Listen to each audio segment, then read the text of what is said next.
Merry Christmas and Happy Holidays. I'm James Fillmore. Rick and Jen have the night off tonight. We're still following up on that developing story of a pedestrian killed on Christmas Eve in Berrien County. Police say a 59-year-old man died after being hit by a car on M140 north of Eau Claire. Investigators say it happened near a home close to where Black Lake Road intersects M140. Dispatchers tell us Berrien Springs police were on the scene for several hours.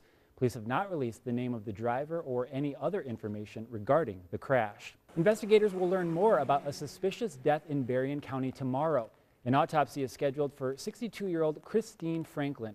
Police found her body in the 3800 block of Snow Road in Lake Township yesterday.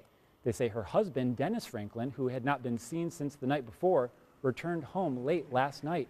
Police also say a family member told them the couple had an argument before Dennis left. The investigation into Christine's death is still ongoing. An update to that story about a car crashing into a building that we first told you about on First Thing in the Morning. Here's all new video from the aftermath of the scene in South Bend.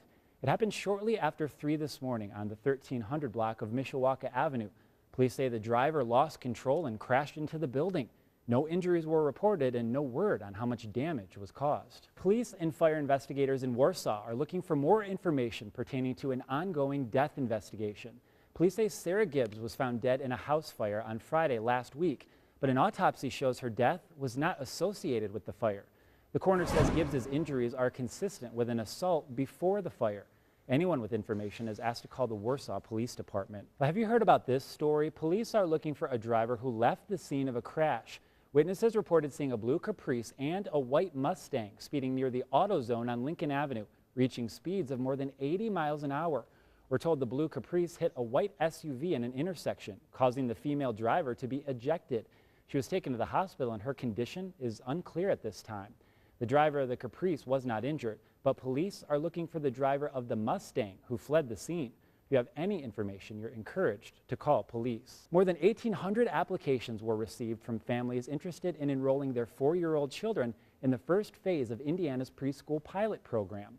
Governor Mike Pence says it confirms the need for high-quality, early education for the state's most disadvantaged children.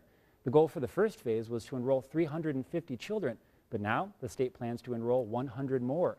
Only families living in certain counties are eligible, and selections will be made through a random lottery. It's the peak flu season here in Michiana. According to our reporting partners at the South Bend Tribune, the Indiana State Department says the number of reported cases have reached more than 500. Besides the flu, the state's also monitoring the number of shigellosis cases, which have reached more than 1,000. To read more about how area hospitals are dealing with the illnesses, pick up a copy of today's South Bend Tribune, or you can check out the story online. Well, a church in Goshen turned itself into one of the busiest restaurants in all of Indiana today. WSBT 22's Patrick Roth spent the day there and has more. All right, thanks, Patrick. A good number of people volunteering at the Faith Mission got up early this morning to help make Christmas a little brighter for some folks in Elkhart. They worked throughout the morning to prepare hundreds of holiday meals for those who are homebound and couldn't get out to celebrate the day. WSBT 22's Ed Ernstis takes a look. Riding the bus really paid off for a bunch of people in Lafayette. A Good Samaritan went on a city bus handing out $100 bills to everyone on board, 13 of them in all, including the driver. In addition to the cash, there was a note inviting each person to do something nice for someone else next Christmas. The driver of that bus is thankful he was able to witness such generosity. I wish there was more of it. Not necessarily giving money, but just something to keep your spirits up and keep them moving, keep you wanting to help others. Because I think we forget to sometimes. He says he intends to pay it forward next Christmas. For many, Christmas is a day away from work spent with family and friends. But there are some professions that don't get that luxury. WSBT 22's Zach Crenshaw met up with some employees who clocked in for the holiday. A small protest this morning outside a church in Berkeley, Missouri stayed peaceful. Police hope that remains the case tonight after 2 nights of tense demonstrations following the police shooting of a young black man. CBS News' Omar Villafranca has the latest. There's little joy in Pope Francis's Christmas message to the world.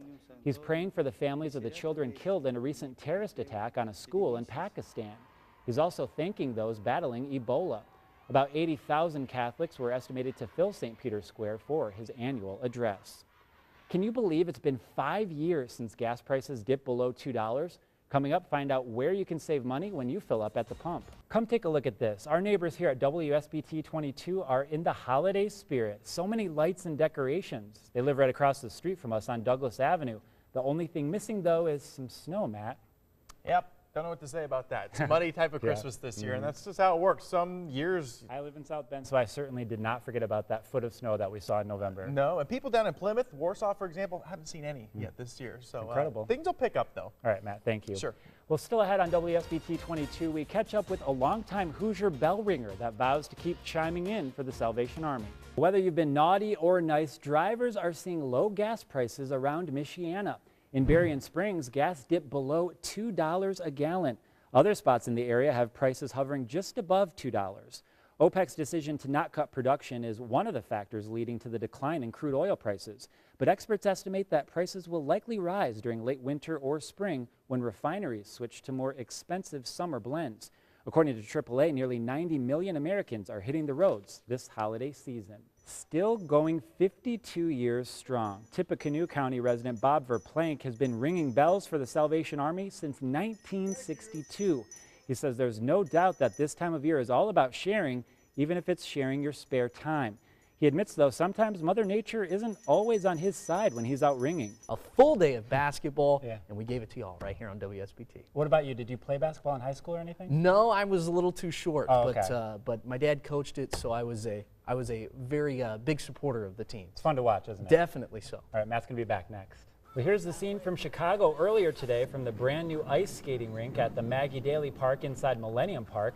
The $60 million space had a grand opening less than 2 weeks ago. It's been a while since I've been ice skating. Yeah, absolutely. Temperatures in the 40s. All right, Matt. Well, thank you so much, and thank you for joining us, and have a good night.